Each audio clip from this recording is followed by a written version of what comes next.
Brother Terrence, Hey, you, brother, how are you doing? I am fine. Good evening. I think Good you'll evening. have to turn this off from your. If you're looking at it, you'll have to take it off from that. Or else we're gonna get feedback. So If you're looking at the show, you'll have to take it off from there. I see. I Okay. don't know that I can see. I see. Should I be, which one should I hit? Should I hit the share screen? No, no, no, no, no, no. We are hearing. We are hearing. You're hearing some feedback from Right. the show itself. Right. So turn that off. Take that off the I screen. see. I see. I should have told you that before.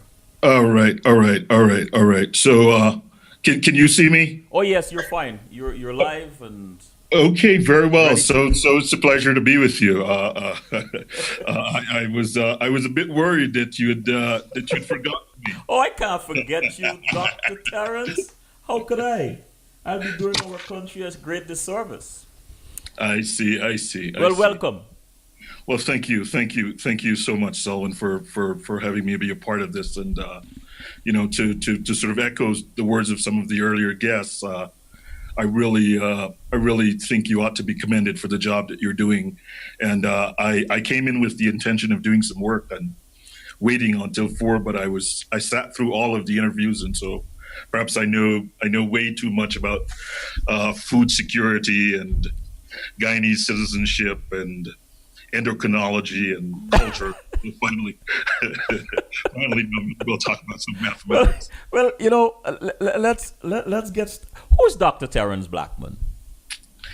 Dr. Blackman is I guess, a citizen of now the United States and an African American who's interested in seeing more Black folks do mathematics in the U.S. and across the world. He was born in Guyana, and hence he's part of the show.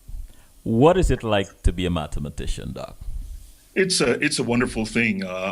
So you get to travel, you get to think about very interesting problems, you get to define the problems that you want to study. You get to think about cosmology, you get to think about astrophysics, you get to think about finance and economics, you get to think about scientific computing. You get to do whatever you want to do, and the hope is that you do a few interesting things in your life. And if you do, I think somehow it leads to a bit of mortality.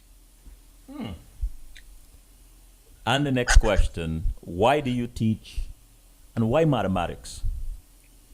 Well, I mean, in a now sense, I think mathematics is vitally important for the culture in which we live. Uh, your uh, your last guest, Ingrid, ended with her father admonishing the young Guyanese about sort of their running away from their homes and being unable to live with a certain kind of dignity. And I think that in some sense, mathematics is related to this question. The challenge for us as sort of I see it is that, and for much of the development world is to is to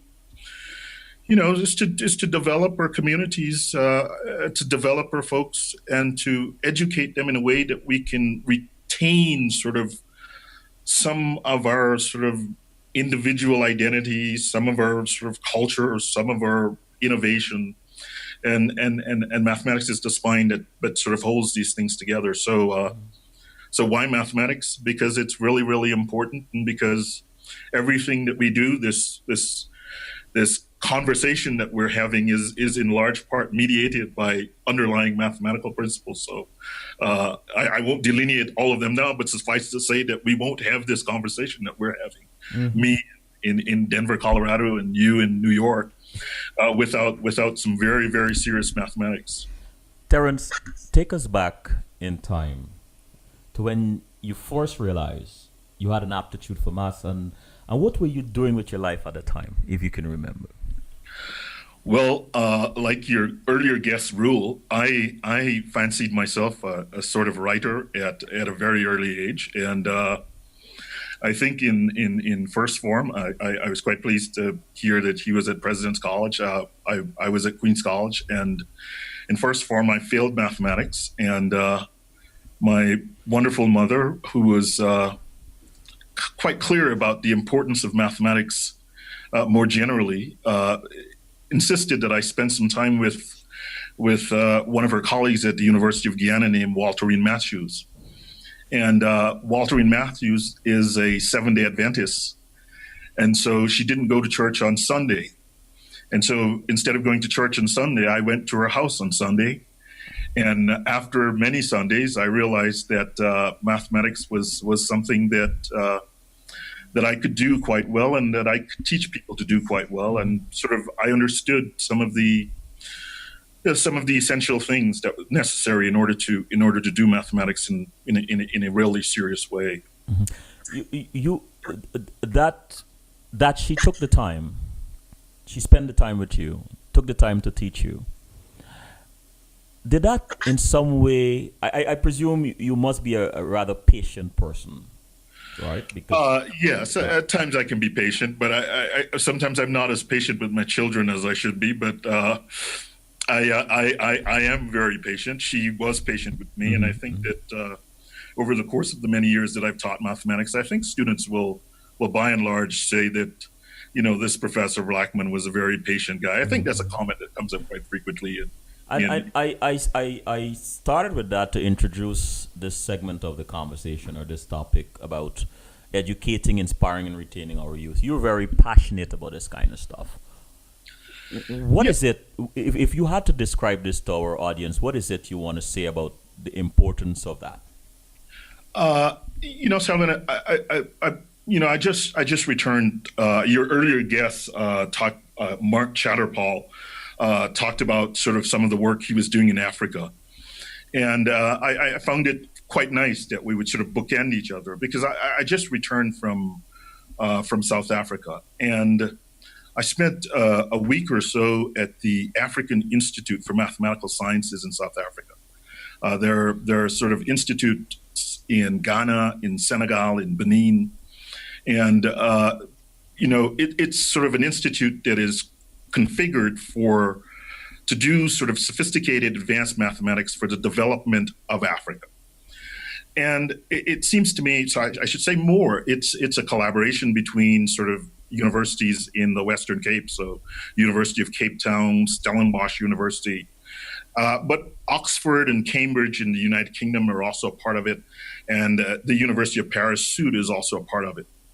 And I think that, I said this earlier, but I think what is clear is that for Africa and in some sense for much of the world, and I would like to add for our folk and our communities who live in some developing countries in a developed country, our greatest challenge is to educate, kind of retain our youth, and to kind of inspire them to be a part of sort of a revolution, if you will, of scholarship in the interests of the communities from which they're coming.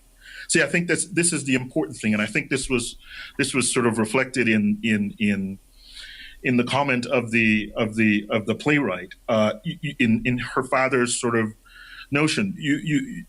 What's missing, I think, is the sense that we have to see that education is really a vital interest for us, right? It's not a question of just simply going to college and earning grades and so on.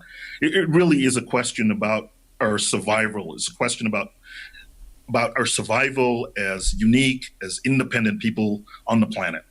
And mathematics is the sort of language that allows us to do the sort of quantitative manipulation of the world.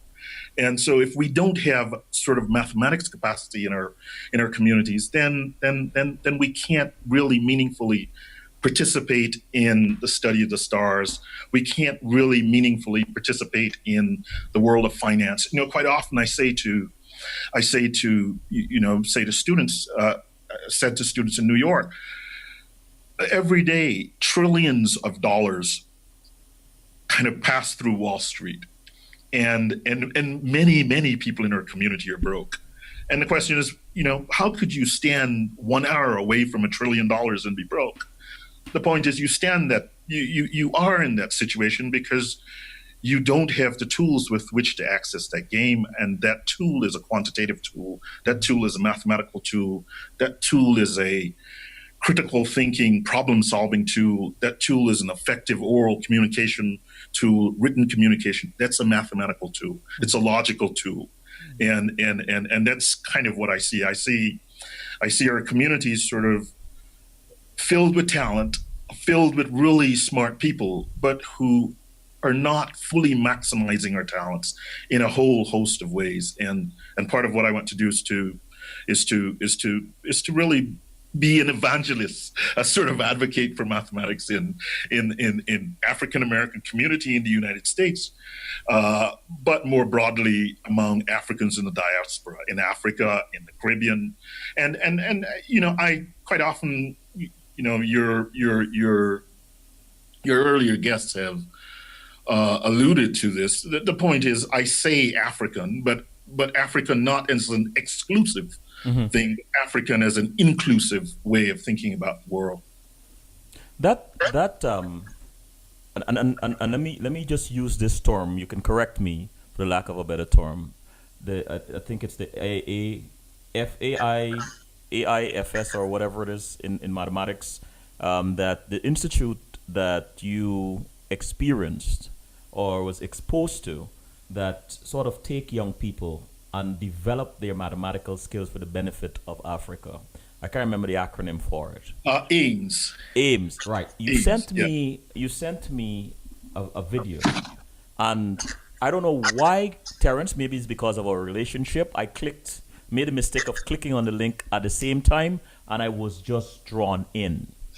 And so I sit here asking myself, and I'm going to ask you, how can we replicate something similar?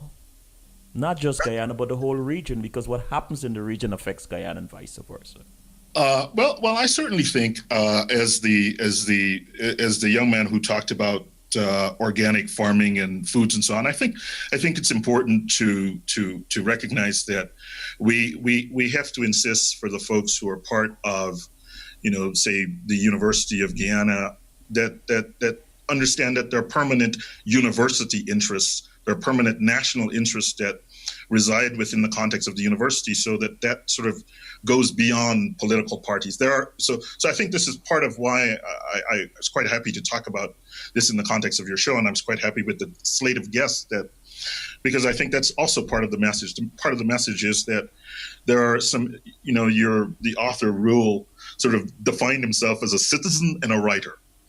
And I thought that was beautiful because there were certain interests that go to citizenship that extend beyond issues of political parties, issues of politics, and so on. And so part of what I think we want to be doing, and I think the writer again sort of captured that, is to recognize that our investments in science, in technology, and research are vital in the 21st century because no group of people, no country, no region can kind of really move forward without this kind of investment.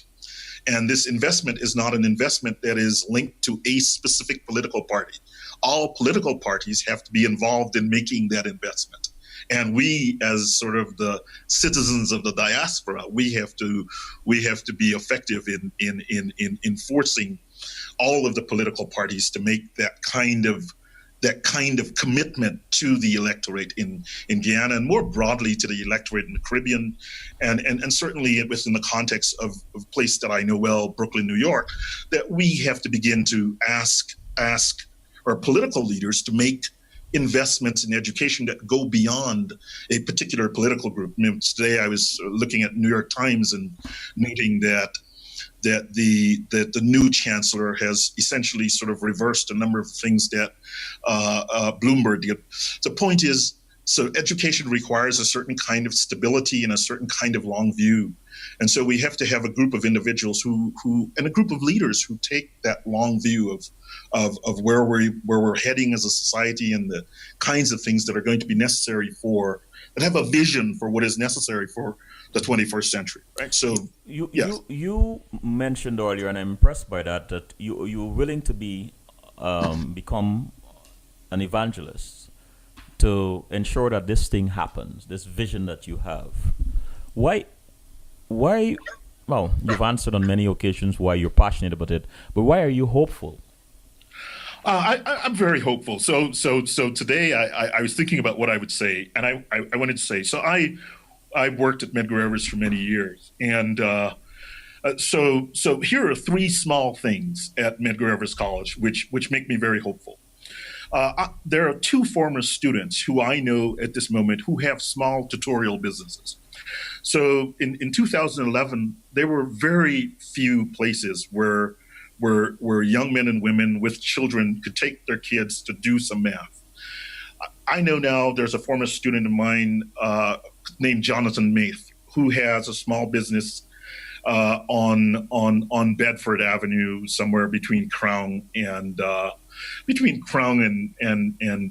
I'm not sure what that cross street is, but Bedford and Crown. And he's been doing that now for many years. I mean, I'm extremely proud that he was my student. And at some point there, he recognized sort of part of what I was saying was important. And he started a business. And that business is sort of working really well now. There are many people who participate in that. I have another student who similarly started another business. His name was Kofi Jackson. He started a business. His business is on Nostrand Avenue, and he's doing tutorial. In the future, these young men will be our Kaplan, our Kuman, and so on. And there will be many more because they will inspire many more people to do it. There's a young woman named Eleanor Holder who runs something that I was a part of starting called the Frank Ragland Math Masters Institute at Medgar Evers College. Eleanor's been running that with Larry Martin, who's part of the Male Development Center there. That program has been continuously operating on a shoestring since 2011. And they have had far more young people qualify for the specialized high schools in New York than many people with far more resources. So I think the message is sort of getting out. This idea that, we can do mathematics. We have people in our community who can do it. We have expertise. We're continuing to develop the expertise. People are beginning to understand what's happening. And I think that, I'm beginning to see that here in Denver. I mean, I've had sort of a number of opportunities to participate in things with regard to the African-American community here in Denver around mathematics. Been invited to some of these sort of leadership coffees to talk about issues of mathematics and its importance in the African-American community and more generally. And so I'm actually quite optimistic that because I've seen this, I've little unknown fact. Medgar Evers College started the math degree program I think in the year 2000. And again, questions of honorary. Why would a math degree program start at the college as late as 2000? But suffice to say that it's done so. And I think that as I've been sitting here sort of doing some sort of research relative to, what has the program done? Well, if you look over the course of the last 15 years, a small place right there in Brooklyn, you have about 30 to 40 undergraduate students with degrees in mathematics. This model is sort of something that's being spread. My work here in Denver is around sort of training teachers in issues of mathematics. So I think we can be very hopeful, but we have to be activists in this regard, right? We have to continue to say and to continue to ask our communities to make the commitment to make the investment in education. So in this vein, I would want to continue to say to people in Brooklyn to, continue to support Jonathan and Kofi and Eleanor, continue to support these vehicles that can really genuinely connect our kids to opportunities, continue to support the institutions and the spaces, and also to sort of build those institutions and spaces. I think, as you talked about earlier, in the Guyanese context, I mean, there are schools, there's the university, but as is clear, very few of these spaces are performing at the level of sophistication that they need to perform in order for us to be effective in the 21st century. And I think that this is, every single speaker on your panel today alluded to that.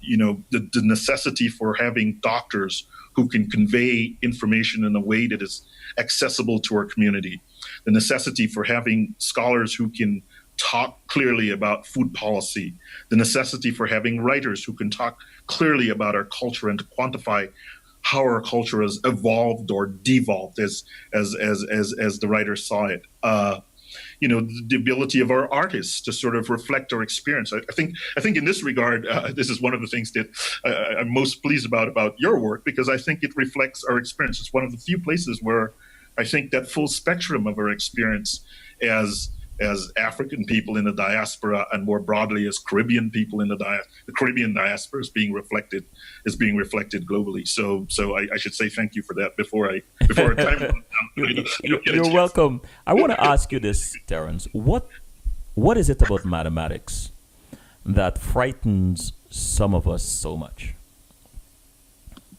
Yeah, I quite honestly, I think that we very often sort of imagine that there is something like talent, right? So someone says, well, you have a natural talent at something, or you're not smart enough, or you're not fast enough. Well, what I want to say is that it's important for us to not be discouraged and quit when we hear this message. You see, what the research, I've always known this as a teacher. So one of the things, I'm a very nice guy, but often I ask people very hard questions. And I've discovered that on a purely personal level, that this was a very effective way to teach. And here in the College of Education, what I've done is I've spent some time thinking about, looking for research relative to these sort of ideas that have emerged within the context of my own teaching. And one of the things that I discovered, what the research tells you is that, once things get hard enough, people start to be differentiated, and they start to see skills that they probably didn't know that they had, right? So those kinds of skills are only activated when you're in the right spot, when the challenge is right. So sometimes folks might start out average, but then once you get the right kind of challenge, then you start to move. And essentially what's happened is that systemically across the board in many, many places, our folks are not getting the right challenge. Yesterday, I participated in a panel on giftedness, and so part of my presentation was around the absence of, or the severe underrepresentation of African Americans in gifted programs here in the United States, and I think everyone sort of was clear at the end of the presentation that it was not a question of there not being any gifted African Americans.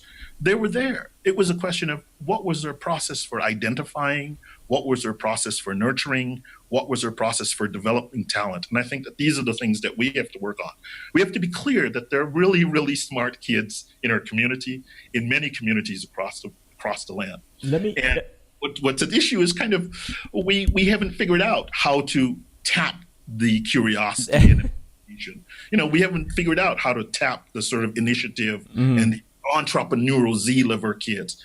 And this is where I think we have to continue to work. But, everyone assumes that it's hard, but suffice it to say, it's really not as hard as we think it is. And what is at issue is sort of figuring out how to design mechanisms that allow us to tap in. And, I have a colleague, John Belcher. He and I have been talking, and I saved this one because the playwright Ingrid, she talked about things resonating, and so my colleague John and I, what we've been working on is what we want to call a kind of resonance theory of learning. We have to figure out things that make us sort of resonate in these spaces, and once our kids begin to resonate, once we align these things with the culture that we're from. So, I know our time is running out, but I'll just say in terms of, thinking about a place like Guyana, obviously I have an interest because it's the place of my birth. If we look at sort of the kinds of degrees that get offered, right? So, you had recently a young woman on the program who was an environmentalist. And so, there's a whole host of things that we ought to be doing in these industries and environmental industry relative to preserving our forests, issues of figuring out how to mine sustainably, issues of figuring how to do our agriculture sustainably. These issues are not reflected in these day-to-day living issues, are not reflected in the kinds of things that are happening in, say, our universities. So, for example, I looked at the website and noticed, that there was just kind of one link on an e-repository related to mining. Now, mining is an extremely important industry, and so one would expect that mining and learning about mining at a very sophisticated level should be a part of the kinds of things that happen. So not only should we be offering, bachelor's degrees in chemistry and physics and mathematics and environmental science, but we should also be offering master's degrees at those levels. We should also be offering doctoral degrees at those levels, because it's at that sort of cutting edge place that you begin to have the kind of knowledge that really sort of impacts the society, that you begin to create knowledge that is useful within the context, that really kind of will allow us or children to kind of be inspired in some very real way. And I think that that's what's at issue. And those kinds of things occur not only in Guyana, but also in the Caribbean, also in Africa, also here in the United States, in Brooklyn, in Denver, all across. And so I think that's part of the challenge. I see it in some sense as the kind of the big 21st century challenge. Let me go to the chat room for a second. Mark McKenzie said, awesome. With more of our people in teaching, particularly in math and sciences and business entrepreneurship, it should serve as an inspiration for the next generation. And Kofi Jackson said, awesome. Terrence, time just cheats us when we are having fun, my brother. I know. I mean, it's sort of, it's always too short. But I'll tell you this. I have a confession to make. My good friend Patrick, I'm sure he's tuning in here tonight. But I started off segmenting this thing. I said I'm going to have the show from 4 to 6:30. And I'll tell you, you talked about challenges just now when you're in the right space. I challenged myself. I didn't realize what I was actually getting to. But it was fun. I have to organize more, more breaks and so on, or less segments. But I think you said, you alluded to something. It is very important that we have this kind of dialogues and conversations so that we can pass on some sort of knowledge or information to our young people and others that might be listening. But saying that, I have to say, Terrence, thank you so much for tuning in and being a part of this. I know your time is very valuable, but thank you. And I also intend to bring you back on from time to time. I hope you don't mind, my brother. Well, I don't mind. I'll just say thank you for sort of your leadership in these matters. And it's really important, like we're saying, this leadership is real important, not just for countries or for cities or for universities and so on. It's really important for the cultural space, for the television, for the internet, and to commend you on that regard, and to thank you very much for the opportunity to share some of, my little sort of part of the world. You're welcome. In the chat room, wanted to say this was great. We need more. And 7 exclamations after that. My brother, again, thank you. Very well. Have all right. A wonderful afternoon. And until next time. Until next time. Till next time. And this is Selwyn Collins saying thank you for listening. Good evening, and fear not what fear whispers to you. Fear your obedience to it. Good night.